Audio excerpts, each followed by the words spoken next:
Hey guys, welcome back to the Lou Perez Podcast. My name is Lou Perez. If you'd like to support my work, please head over to thelouperez.locals.com and join the Lou Perez community. You'll get to listen to my podcasts and watch my sketch comedy videos before I release them to the rest of the world. Have access to exclusive content for members only. And if you're looking for another way you can support me, you can do so by supporting my sponsors. Black Organic Cold Brew. Just head over to www.blvckbrew.com and use promo code LOU for free shipping. And if you're into CBD products, please check out Paloma Verde CBD. Head over to palomaverdecbd.com and use promo code LOU for 25% off purchases over $75. All right, here we go.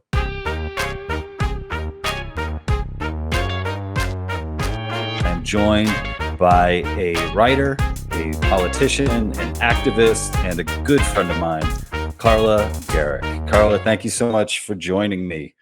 Thank you so much for having me, Lou. I'm so excited that we get to do this. I know, and I'm just warning you and warning everybody who's listening. It's been a while since I've done one of these. I had my podcast on hiatus for a few months while I was working on my book.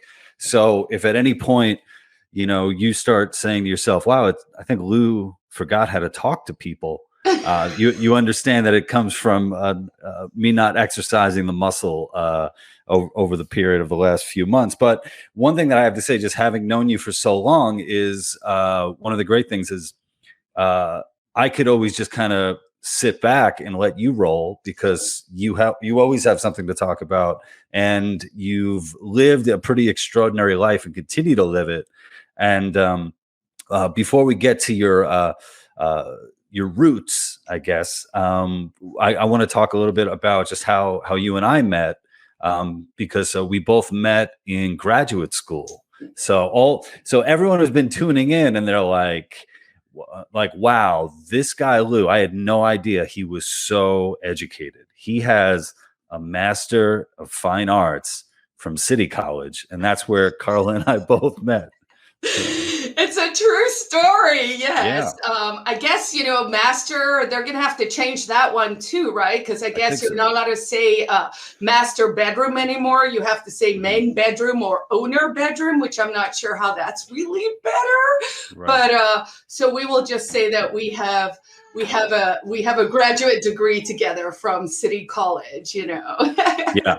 And for those of you who don't know what goes into getting a graduate's degree, at least in when it came to creative writing, we had to take classes in literature, and then also, I guess, the most fun and the most rewarding classes were workshops.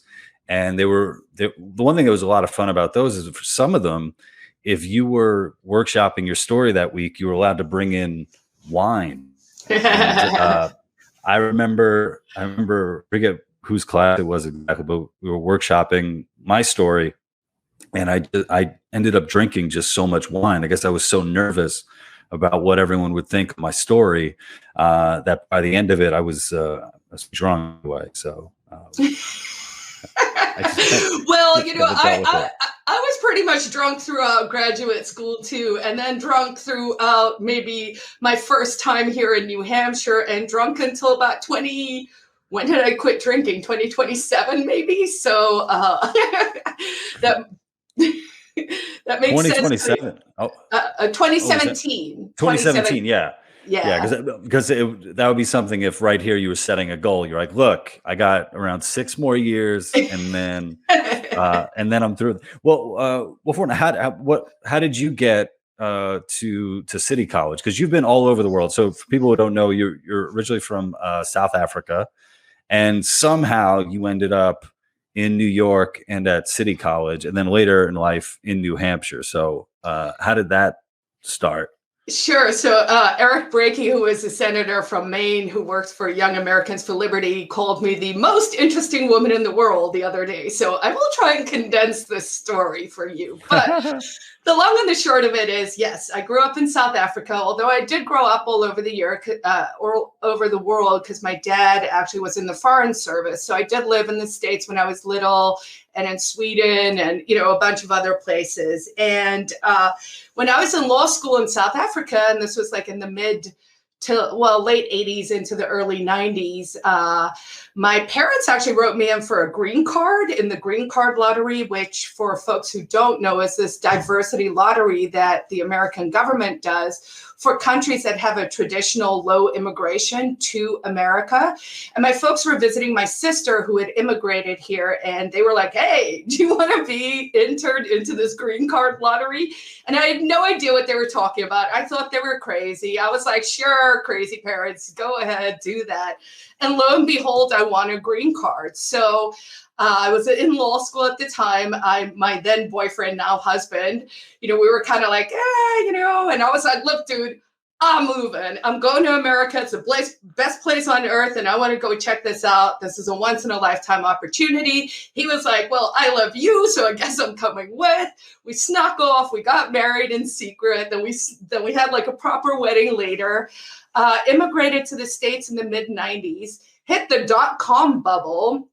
That was great because, we came to America. We went to Silicon Valley. Louis, my husband, is a techie and I was a lawyer and I didn't want to go back to law school. I just wanted to take the bar exam, which I will just say I passed, unlike Kim Kardashian, the first time. Apparently she passed the baby bar on her fourth attempt this week. So well done, Kim. Well, let's just talk a little bit about that. For one, I hope that this is the first podcast where you're actually starting some shit with Kim Kardashian, where it's official. You're putting it out there. Throw it down with Kim Kardashian. All I want her to do for me is to free Ross Ulbricht. Right. We could talk about Ross too in a little bit. What's the baby bar? What is that? I have no idea. I saw that on Twitter and I just thought it was funny. I actually made a note where I was like, I wonder what the baby bar is. I guess, it's devolved so much since my days that maybe they do an easier version first for the people who have to take the easy one 4 times before they can take the main one.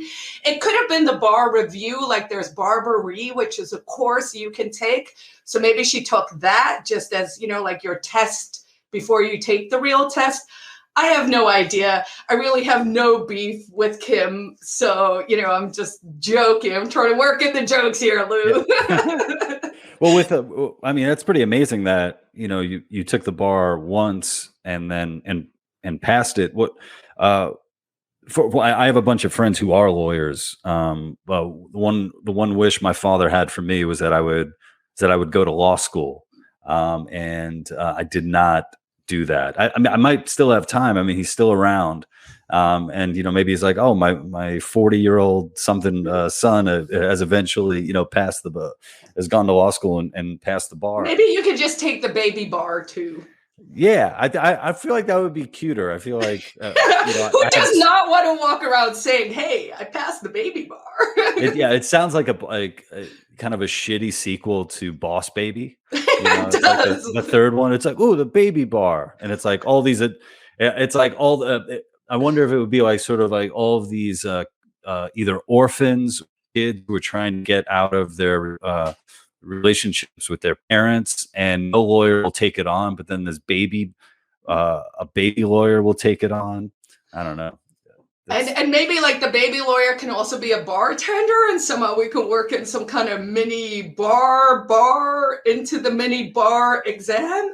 I don't know. I think we should get out of this one. We're in trouble. Yeah, I think there are way too many layers, and we can go down a really deep black hole right there. But okay, so you pass the bar. It's the .com bubble. Louis, I guess he works in tech, programming. Yeah. So, he worked, his background is an electronic engineer. So he actually worked, his original company was Uniphase, and they were making like wafers and nerdy stuff that he has patents on. And then we actually kind of cycled up, both of us, into that whole .com money created frothy startup environment. So Louis actually was in a startup. He raised, I think it was over 7 million VC funding in like 1999. They were on the front page of like Business Week. Like, it was very, very, very frothy back then. And I actually left a really safe job at Logitech, which is a great company. Everyone listening to this probably has a Logitech mouse or camera or something in their houses, to go to a startup called Scient Corporation. And I had to lay off over 1,000 people, including myself. So fun times. Wow. Yeah. How did that work? Was it a personal, like, bringing everyone in, or did you, have a gymnasium full of people and you're like, sorry. Funny you should ask. So, because I was a lawyer and I was working in-house, we had the lawyer teams working with HR, and it was a sort of open secret at that stage. I mean, everything in Silicon Valley and in San Francisco was definitely starting to go sort of pear-shaped, and there were layoffs all over the place and all of that. And I was actually sitting in a meeting once where we were in a conference room and there were probably 6 lawyers in the room, and they were talking about dividing people. You would either be on list A or list B, depending on whether you were going to get fired or whether you still had a job. And they were going to, and they were like, so we're going to call these people out and we're going to separate them into these separate rooms. And as we were saying that, there must have been a malfunction with the air conditioner. And the next second, this stream of steam, I guess, started spraying into the room. And I was like, oh my God, people are going to think we're sending them to the gas chambers. Holy shit. It was very creepy. But yeah, it was rough. The Silicon Valley, everyone took a big hit in 2001-ish. And frankly, Louis and I were like, we've got some savings. Why don't we just put everything in storage? And we ended up backpacking on a budget of like $15 a day through Southeast Asia, India, South Africa. We went back home for a while and just really traveled the world. And I would say it was during that period, and predominantly because I was curious about what had happened. We went from getting massages at our desks to having to lay people off in this rather questionable way. So I started really reading about economics and monetary policy and monetary bubbles and all that sexy stuff, and found the Free State Project. And so decided we were going to go back to New York City for a while. That's where you and I met at City College. And then once I graduated in 2008, we moved to New Hampshire as part of the Free State Project. Mm-hmm. Yeah, when you talk about that bubble, there's something that happens where I think where things are going so well, especially when it comes to having money coming in, where it could be very easy not to even imagine that it goes away one day. And Michelle and I were kind of in a situation like that in 2020, where we were in our Brooklyn apartment, and we were looking to get a bigger place, and it seemed like the gods had given us this gift where a penthouse apartment in our building had opened up. Nice. And when I say penthouse, it's not like what you think about like 1980s Gordon Gekko kind of, it's just on the top floor, it's like a top floor. This place opens up and it's like, whoa, this is amazing. Maybe we can do this. So with the help of my parents, we were able to get the apartment. And the idea was, okay, we get the apartment, we do our renovation on the apartment, then we move into that apartment, and then we sell the bottom apartment. This is going to be great. This is going to be fantastic. Then let's see, the pandemic happens, mm-hmm. right? Which kind of shuts things down on that front. A little bit.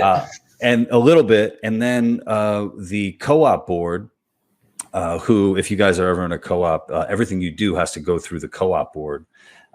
They originally said that they were open to this particular renovation that we were going to do, which was involved moving the kitchen from this one side of the wall to the other side of the wall. And they basically waited around 6 months before telling us, no, we're not going to allow you to do that. So if that doesn't go through, then it's like, well, there's no reason to move up there because we don't have the configuration that we would need.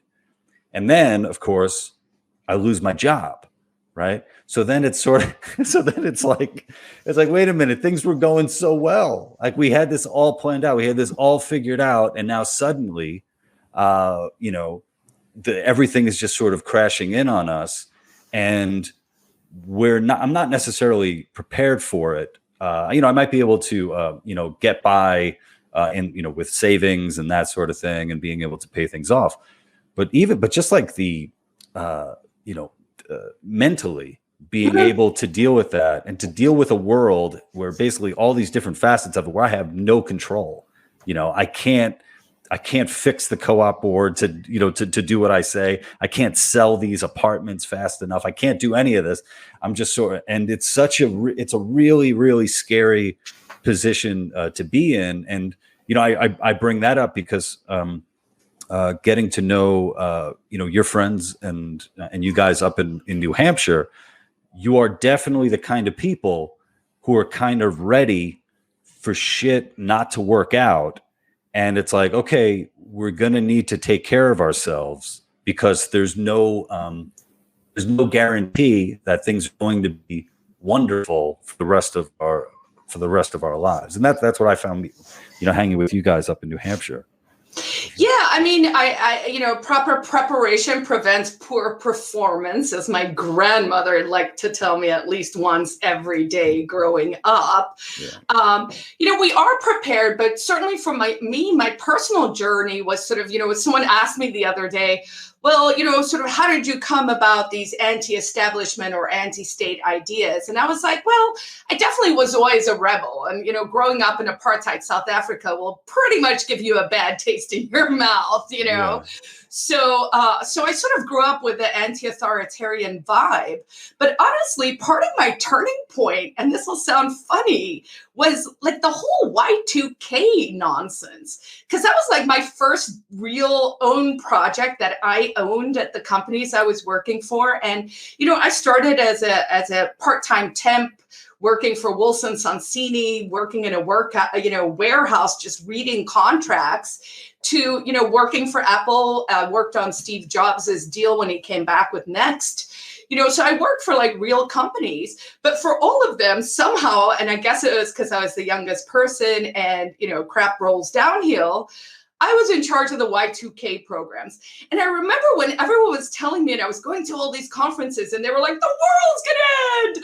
Oh my God, every computer, airplanes are going to drop from the planes, like this mass hysteria. And I just remember being like, I don't think that's the case, but all right, I'll write up some white papers for you guys. And sure, there was a little bit of coding they had to do to change things, but it really wasn't this what they were selling, right? Like the world is going to end. So that was sort of the first crisis. Then when the dot-com bubble burst, and I had to look at the economic reasons for that.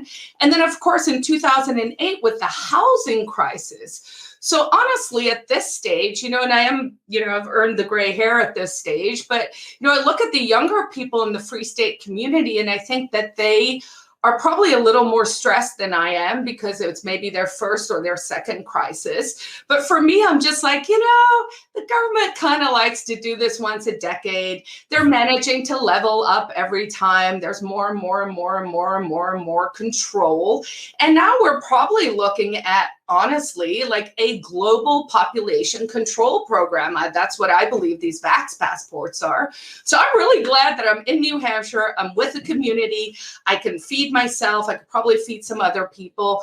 We are prepared. I'm not a doom and gloomer. I'm a very optimistic person. So I'm hopeful that it doesn't come to that.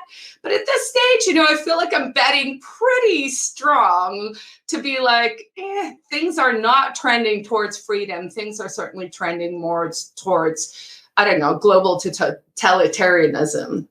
Well, something that I found when we were in Brooklyn, especially during the pandemic and during the lockdowns, one of our saving graces was about a month before our oldest son was born, we got a car.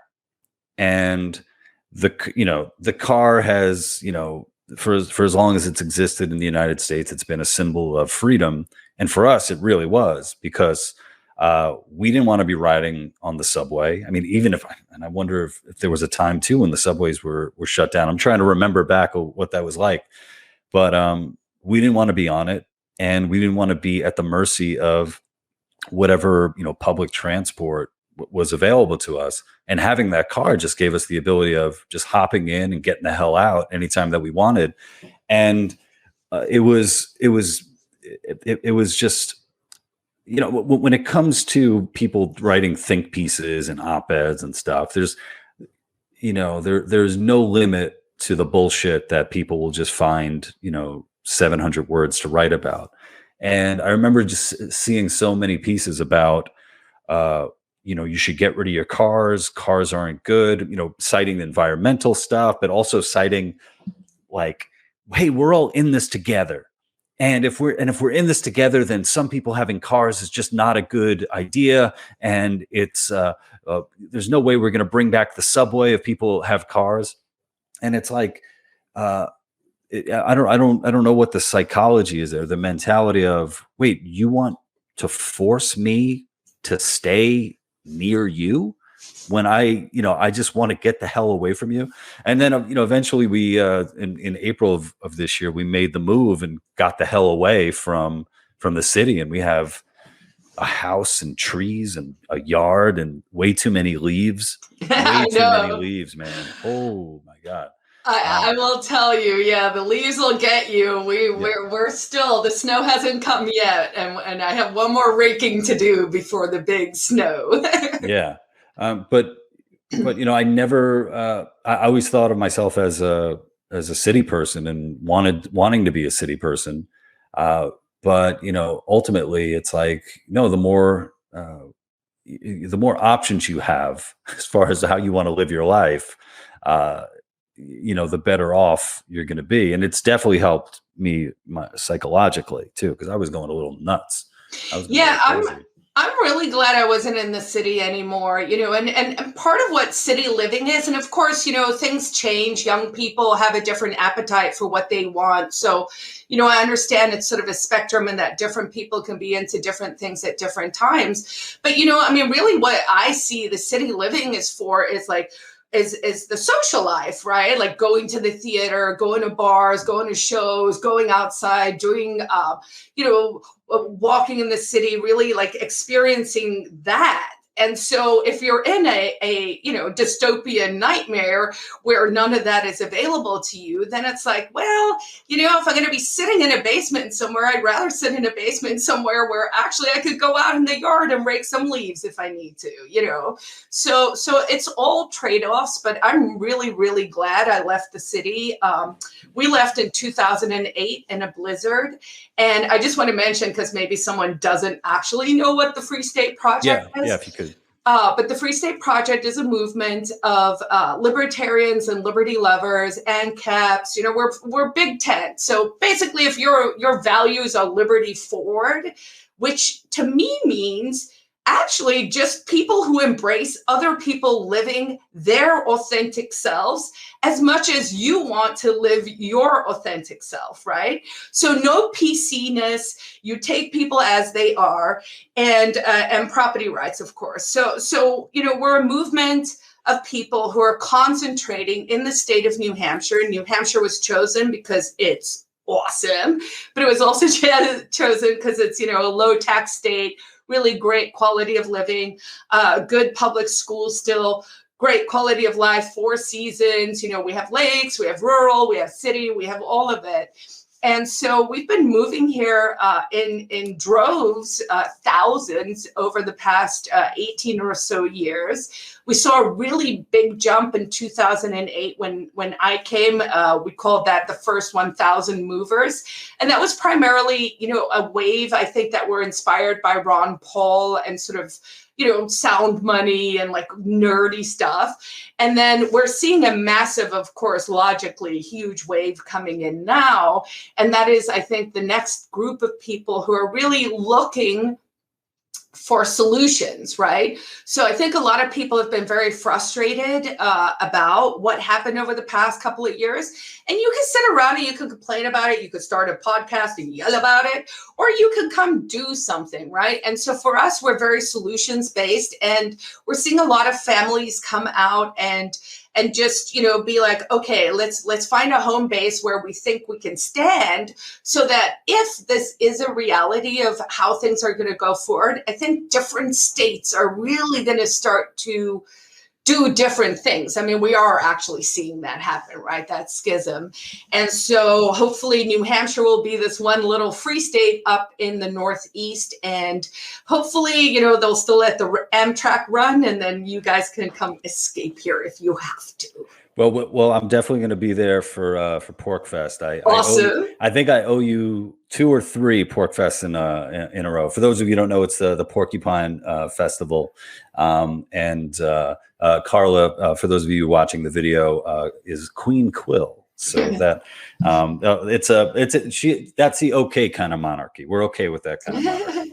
It's a voluntary monarchy. I didn't pick it. It was the crown was heavy as the crown that was placed on my head. Yeah. But for the record, and I like to say this because I was like, well, people were like, what are you doing? And I was like, I personally am building my own anarcho crypto monarchy. And people are like, whoa, you don't get to rule over everyone else. And I was like, it's my monarchy, but I'm also a queen who believes in regicide, which means if you think I rule badly, you're allowed to kill me. Now, I think incentives matter. And so I am willing to say I will rule with benign neglect, and I will not tell anyone else what to do. And I think that way, that sounds like a pretty good, authoritarian situation if you're going to have one at all. You got a queen, but you can kill her if you don't like her. That's, I've been going this whole time, and I know the truth. I know that you can't be killed. So that's the.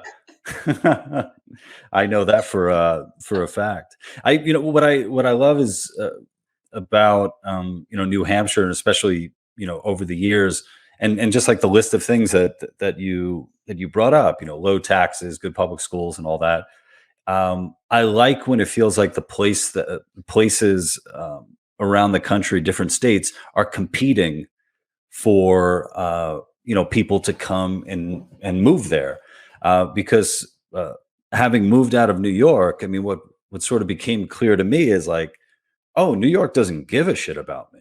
New York doesn't care about me, and not in the old school New York way, where it's like, we don't give a shit, but you can do your own thing here, and there's that, there's a world for you to create of for yourself here. It was, oh, we don't give a shit about you, and also anything that you hold sacred or you actually value, we're gonna shit on that too.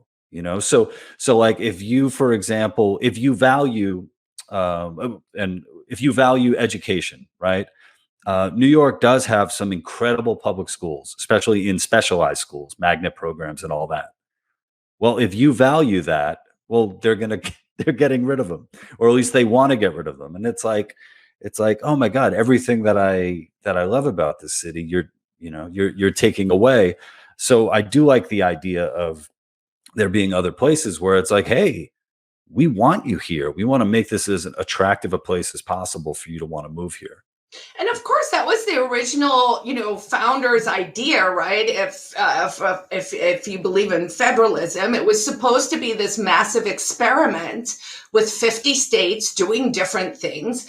And out of that experimentation, we're actually supposed to learn things and be able to discern what's a better approach and a worse approach. And unfortunately, as we sort of trended towards a more socialized world, in the sense that, taking from one group of people to give to another group of people, it's become much more monochrome or like similar.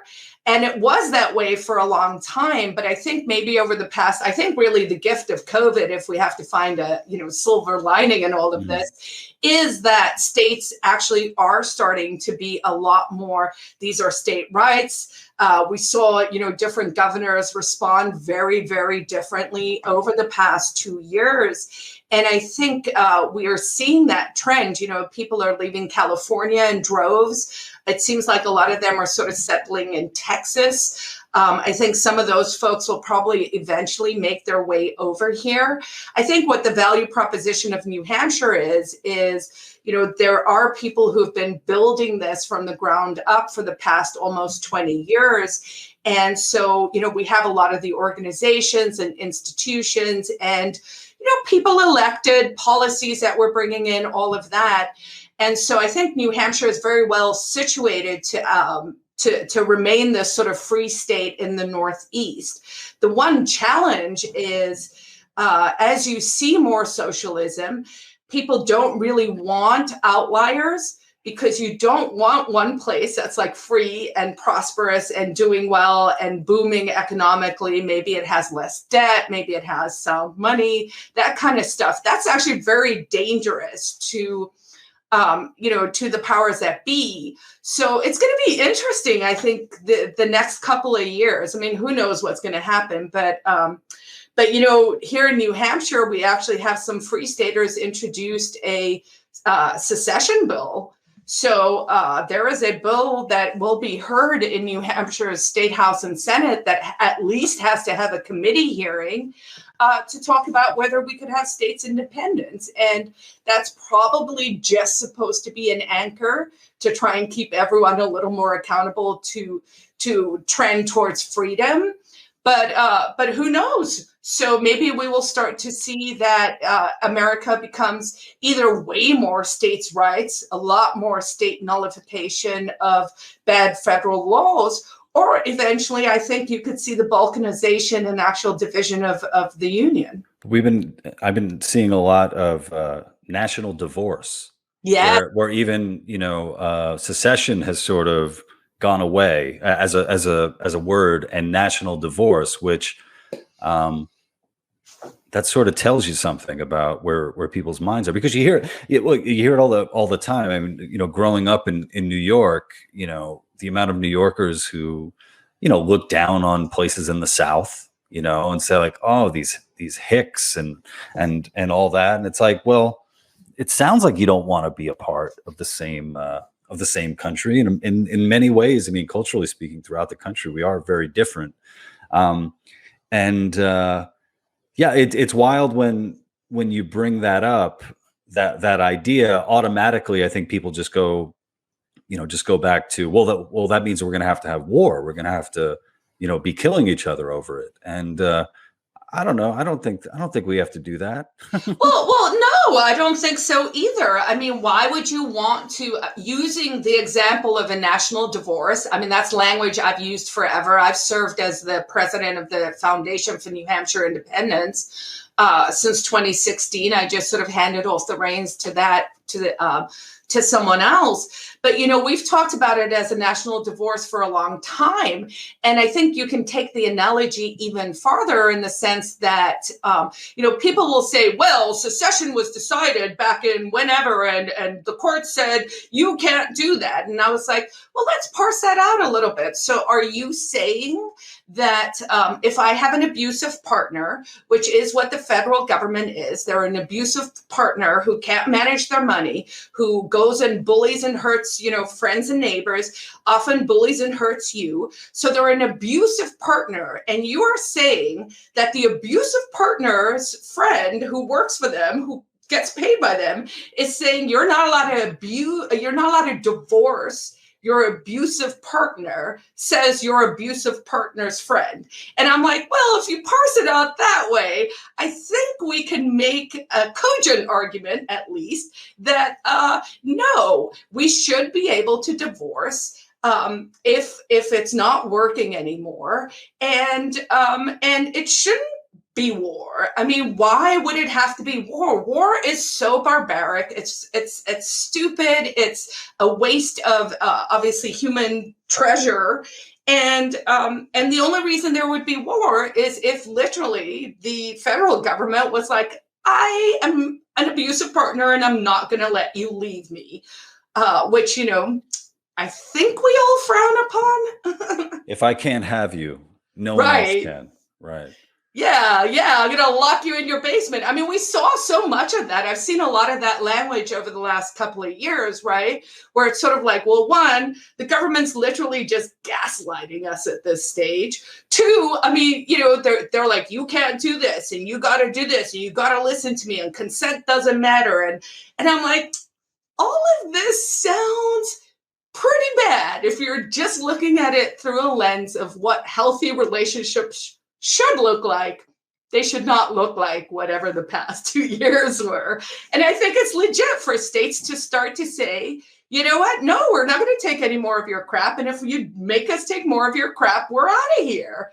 I would prefer if, California or Texas goes first so that, if there is any trouble, it happens to someone else. But we'll see. We'll see. What do you think timeline-wise? Do you think how long do you think it might take before we see the first one to go? Well, so it's interesting because someone asked me the other day, and I said, well, we have this bill in, but I'm working on a tenure plan, and they looked at me and they were like, but what if it passes? And I was like, oh. Well, then I'm going to have to move up my tenure plan pretty quickly. I don't think we're really ready. But of course, if you look at something like Brexit, there wasn't a war there. It was a majority decision for those folks who think democracy is good and mob rule is the way to live. Then, we know you can do it, and there are steps. But, there are a lot of steps between here and there, making sure that, you can take care of the residents in your state. But a lot of people retire in places like Mexico and other countries. And I think we could just create a dual citizenship kind of model. I don't think it needs to be this hard. I think it's just an issue of persuading people. So I'm working on 10 years. It may be faster. It may be shorter. It may be longer. Given what happened genuinely over the last couple of years, I don't think we could predict anything anymore. Oh, 100%. And, I look back, when we first met, we're probably like maybe close to 15, 14 years ago. And, seeing everything that's happened, not only in my own life, but, in the world since then, it's like, thank God things aren't limited to the limits of my imagination about what's possible and what can happen. Because although your imagination is pretty limitless. If I had to live in a world and in a head, yours wouldn't be the worst. Oh, thank you so much. Thank you so much. When you bring up Brexit, one of the things that I think about is, obviously I think it was like the Brexit vote had like over 17 million or something like that. And almost immediately, I mean, even before the votes were cast, you had the EU making all these threats. Like, if you leave, we are going to punish you. We're going to punish you in this way and that way, especially economically. We are going to punish you. And, over the years, as I've, become more and more libertarian, and over the past year or so, I think I'm going the anarchist ANCAP route. So those of you who are listening, if you want to use the word Lou Perez as a radical, fine, go for it. I believe that's radical extremist. Yes, I am a radical extremist. I used to love voluntarist. I think that was a really that's a really nice way of putting it. But I bring that up because for me, over the past few years, it's sort of like, well, if what you had going for you was so great, why would you have to threaten? Why wouldn't you say, like, hey, you're going to be missing out because we're going to be doing some amazing things, but maybe there's a way that we can find to work with one another, as opposed to, this we're going to make you regret ever even thinking about this. And I think so much of what's happening in our country, it just seems like, rather than whether it's politicians or what have you saying trying to persuade you and saying like, look, this is what we have going on is so great. We want you a part of it. It's more of just punishing. It's just, how can we punish you and how can we get you to submit to whatever, whatever we're pushing this day of the week. Right. And it's back to that abuse, but it's also, I mean, if you think about it, one of the things that genuinely frustrates me these days is how negative people are about the best quality of living the entire world and planet has ever had. I think it's per Byland or something.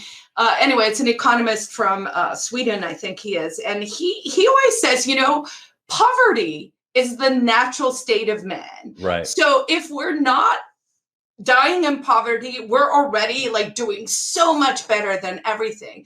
And there's this narrative now in America where everyone just talks about how crappy it is.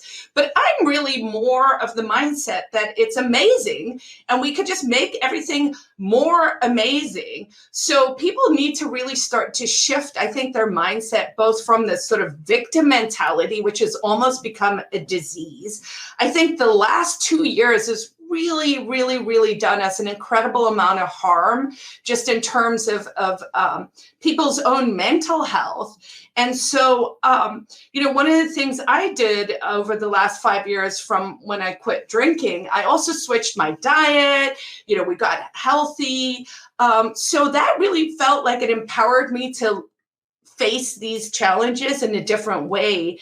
And I think we're really going to have to shift the zeitgeist and the way people think away from this diseased way of thinking and this negative America and all of that, and really start to think about all the opportunities we have, how amazing things really are, how fortunate, given everything that's been going on, we really truly are. And I forget why I started rambling about this, but I did want to make sure we talk a little bit about, not just their negativity, right? And them telling us how awful things are, but also thinking about, seizing the opportunities and really appreciating truly how fortunate people in America are. Yeah, I agree 100%. Years back, I labeled those people like that doom and gloom pussies, where it's just everything is just doom and gloom, and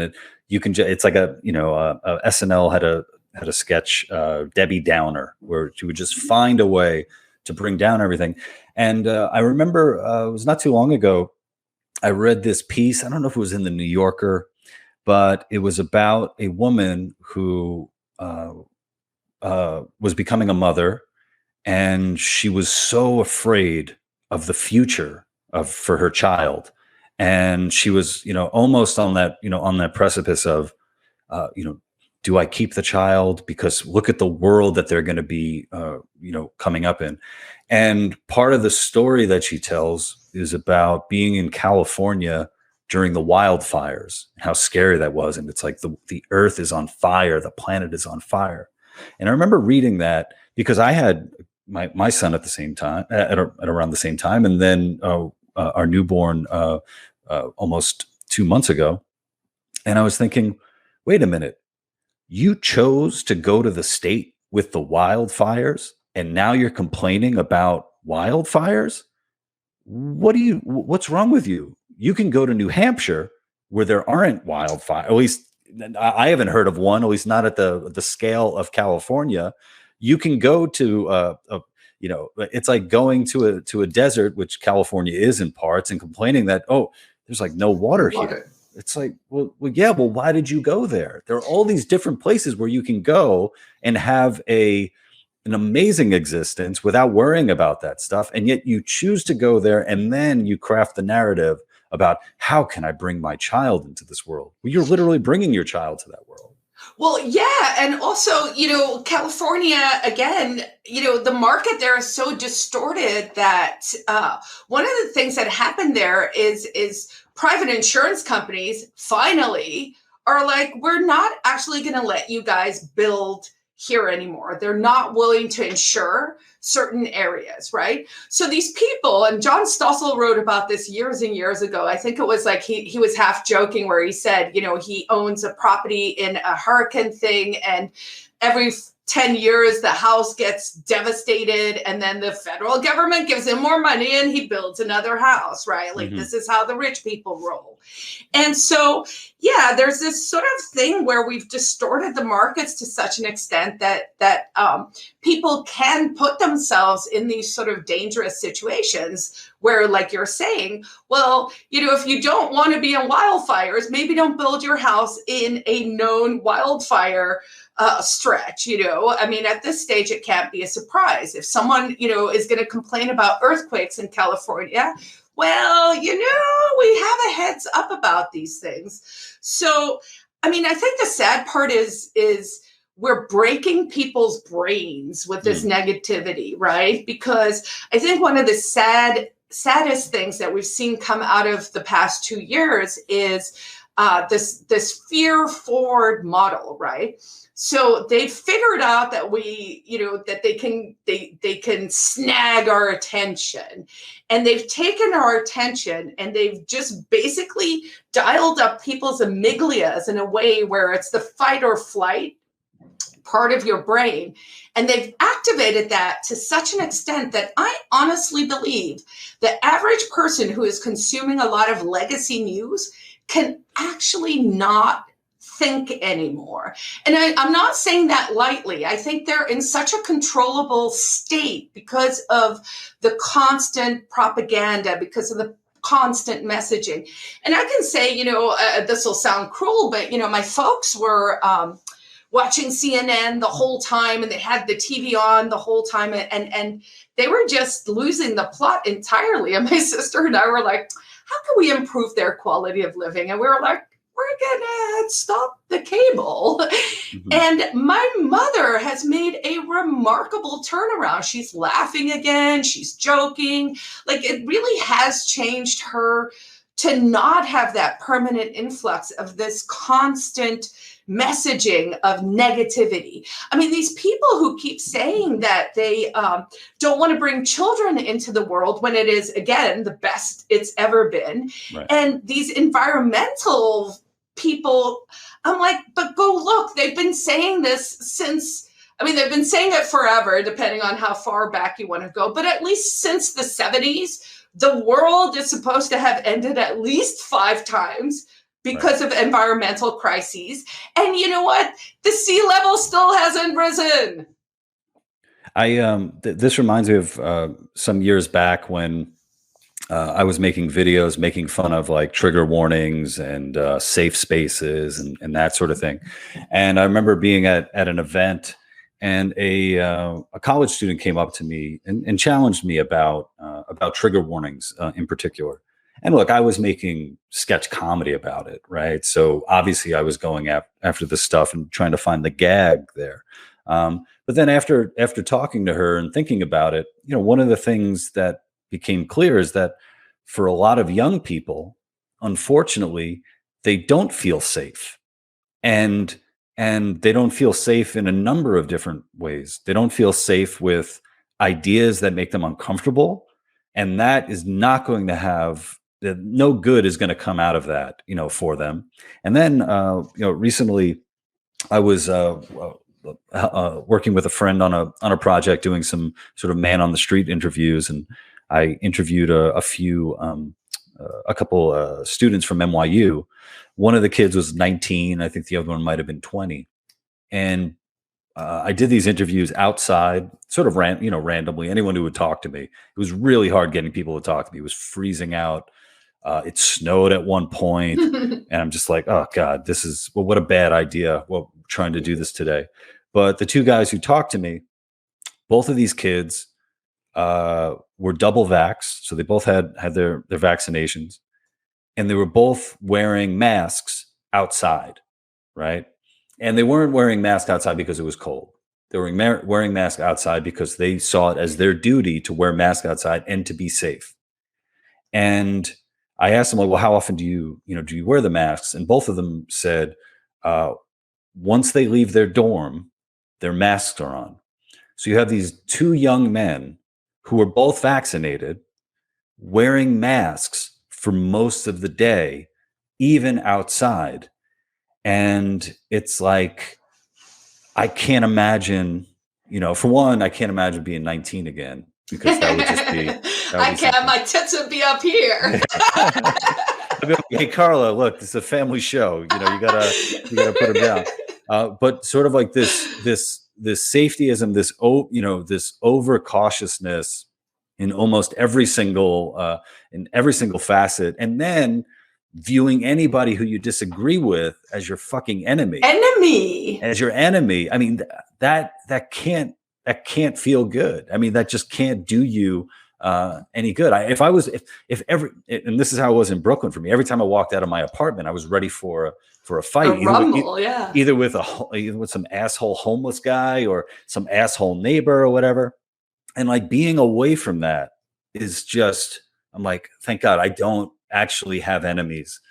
At least, at least maybe that was just telling someone's me. Trying to shiv you from behind there. Yeah. But part of that, Lou, I think, is just the lack of critical thinking, and I do blame the public schools for that.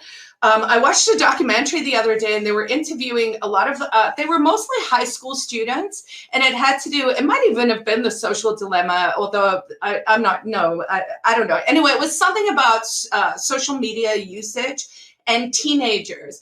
And it was so odd to me. So two things, like they would actually have the kids, let's say like 5 or 6 teenagers, high schoolers, in a room together, and they were all talking to each other on the phone. Like, they're in the room, but no one's looking at each other. They're just all texting each other. And then the interviewer actually, the girls were talking about how dangerous the world is. And the documentary filmmaker actually inserted herself from off camera, and she said to them, but that's not true, right? The world has become remarkably, measurably safer over the past 30 years. And the kids were just like, no, they seemed at least convinced that, like, if they were going to walk to, I don't know, the school bus without parental, like, they have this notion everyone's going to get, raped and kidnapped if they are outside, and just this really notion that there's this dangerous world. And again, I blame the media. If it bleeds, it leads. We're just inundated with the worst of everything.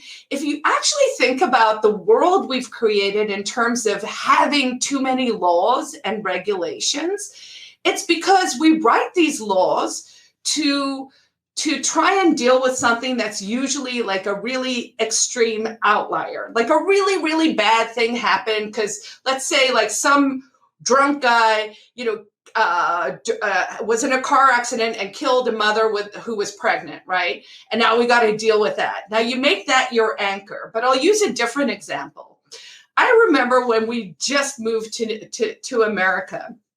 I was up all night. You can decide why that might have been, but I was watching the sun come up over Dolores Park, as one used to do in the 90s. And there was a playground, and I was excited, and I went over to the playground, and I saw there was a sign that said, "No unaccompanied adults without a child." And I was like, ha ha, look how stupid they are. They got the sign wrong. They obviously mean no unaccompanied child without a parent, right? And the friends I were with were all like, oh, you sweet little immigrant. No, you don't understand. They literally mean if you're a grown up, you're a pedophile, so you're not allowed to play in the park. And I was like, so what you're putting out in the universe is you're not allowed to be an adult and go play on the swings like a child, which would be a really actually healthy sentiment and thing to do, right? Play is a very important part of balanced living. And it was just like, so literally we've made a law that says if you want to play on a swing in America, you're a pedophile. And I was like, that seems a little extreme. Now, I understand there are pedophiles, but you can't treat everyone in society like they're a bad guy. And because we have made government too big, that's actually what we've done, right? Like we are trying to prevent the worst things from happening. So we write these laws and we put the anchor there. And then what people think is instead of thinking, here's the lane, everyone starts to go, okay, so I guess the line's over there. So we're all just going to get worse and worse and worse and worse till we're close to, we'll call it the pedo line for the sake of this conversation, right?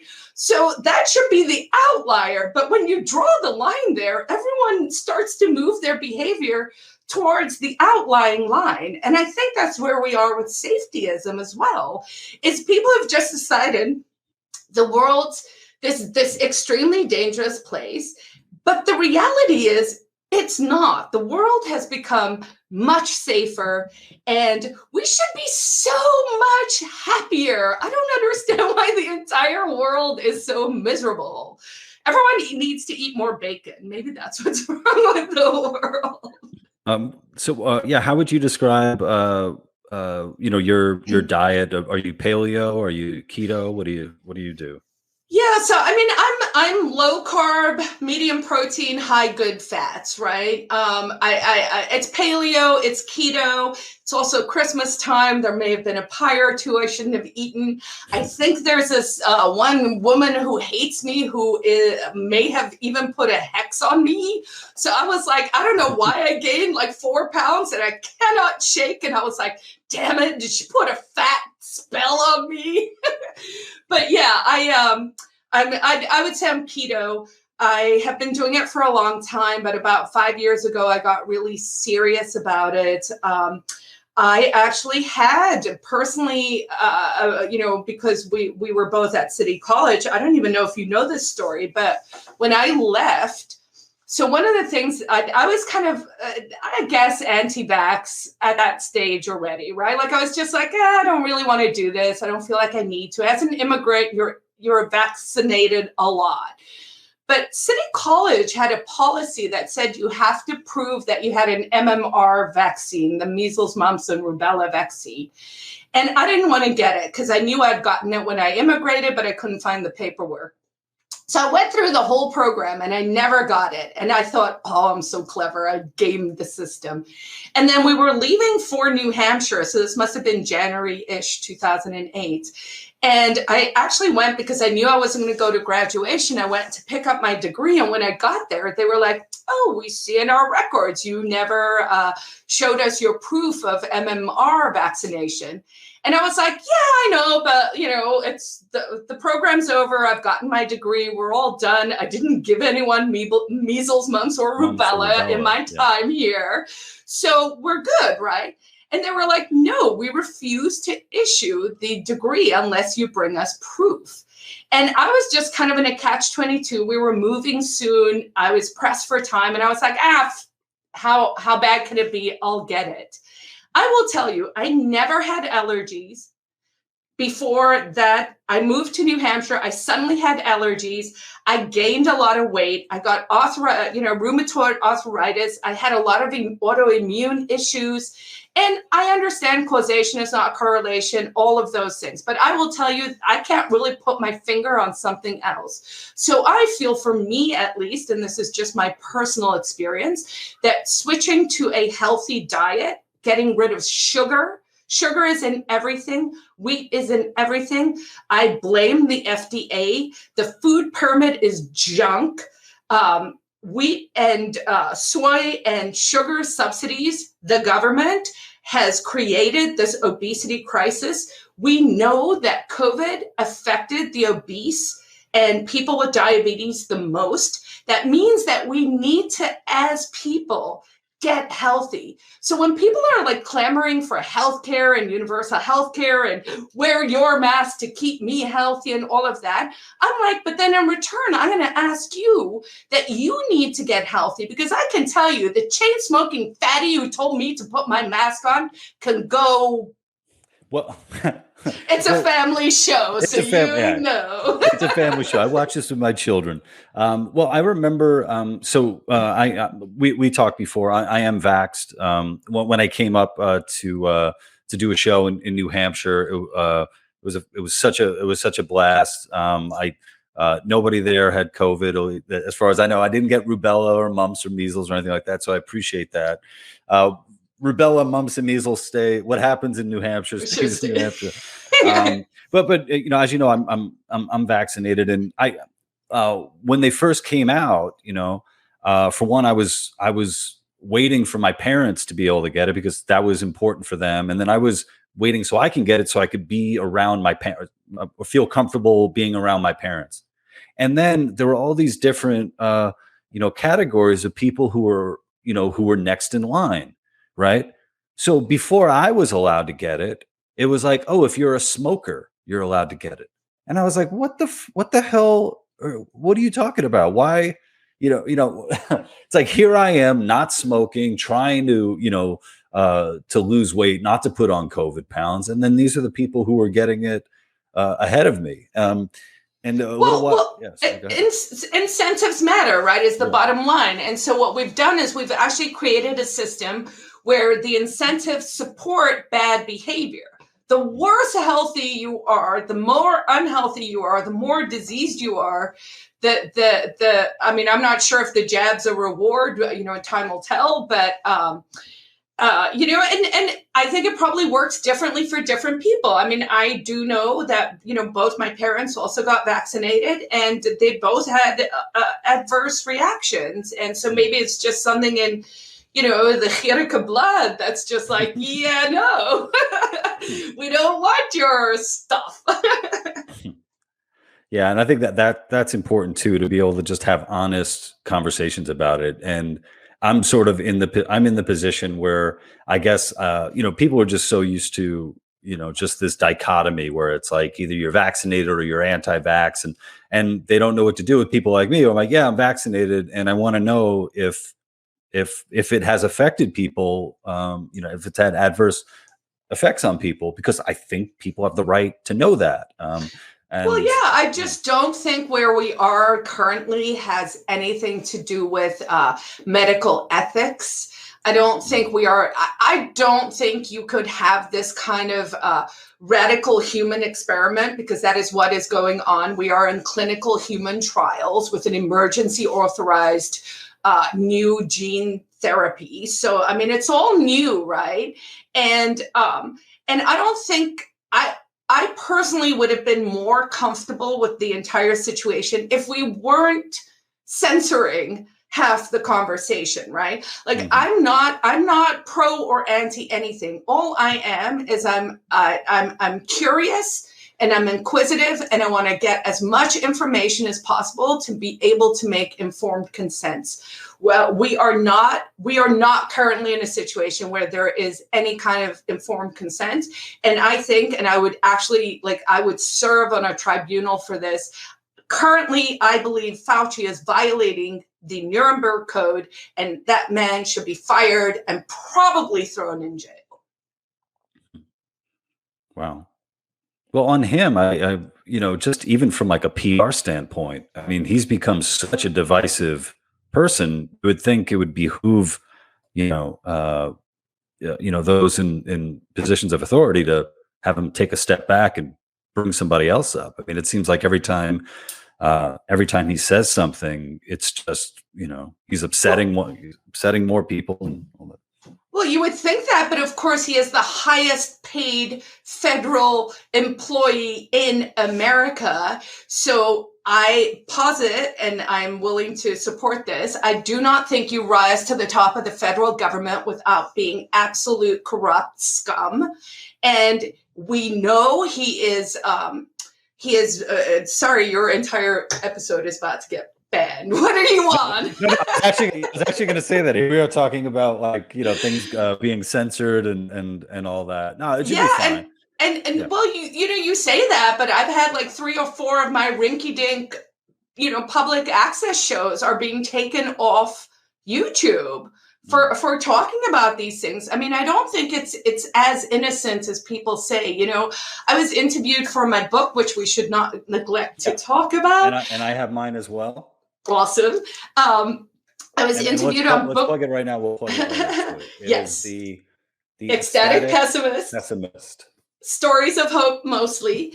It is a collection of essays and short stories. The short stories Lou all read at my MFA program, so I'm sure that was a little step down memory lane. But it also actually contains 13 essays about the Free State Project and sort of the activism I've done over the years. I mean, I've been involved in so many things, including a landmark First Amendment lawsuit against police officers that now applies to 13 million people in the First Circuit. You can film police officers if they confiscate your camera, take your footage, or do anything of that sort. You can sue them. That lawsuit will be worth hundreds of thousands of dollars. They're not entitled to qualified immunity, which means you can sue them in their personal capacity. And I like to say all of those things so that anyone who ever sees any kind of police interaction, I highly encourage people to film it. Don't get involved, don't mess, just be a witness. But if you can, the technology exists now, and the more we can know what they're doing, the more we can hold them accountable. Accountability leads to reform. We can't fix anything if we can't show there's a problem. And we've seen that with the police brutality over these years. 10 years ago, those cases would not come to trial because the cops would lie and everyone would believe them. But now we have it on film that, they will kneel on your neck till you're dead. And so it's really, really important. And I'm really proud of that lawsuit. And that's actually the next book I'm working on right now, is to tell that story. Awesome. Carla, one of the great things about having you as a friend is that I know this isn't the last time we're going to speak. We have a lot more conversations to have. And one of the best things that happened this year is I got to spend time with Carla at Freedom Fest in South Dakota. It was my first time in South Dakota. And do you remember the name of that Thai restaurant that we ate at? No, but it was so good. Like Lou and I were like, oh my God, we found like the best Thai restaurant not in Thailand. And I've been to Thailand. I went to Thai cooking schools. Like I legit can say this. That food was bananas. And I don't know if I told you this, but remember it was so good. I texted one of my board members who was also at the conference. And I was like, hey, if you guys are here for another day, go eat here. Mm-hmm. And he texted me. I got it when I got off the plane, and he was like, oh my God, we just ate there. Those are the best chicken wings in the world. Yeah, it's one of those spots. It was in like a strip mall, just sort of in the middle, just off a main road and all that. And it was great. Carla Gericke, her book is The Ecstatic Pessimist. Stories of Hope, mostly available on Amazon. I think that's where I got my copy off of Amazon. And she is the most interesting person in the world, not just the most interesting woman in the world. And Carla, thank you so much for taking the time to hang. It's my pleasure. Have me back anytime. I love you. Cool. Love you too. Thank you so much for watching and or listening to my podcast. If you'd like to support my work, please head over to thelouperez.locals.com and join the Lou Perez community. And another way to support me is by supporting my sponsors. Black Organic Cold Brew. Head over to www.blvckbrew.com. Use promo code LOU for free shipping. And if you're into CBD products, please check out palomaverdecbd.com. Use promo code LOU for 25% off purchases over $75. All right. Bye.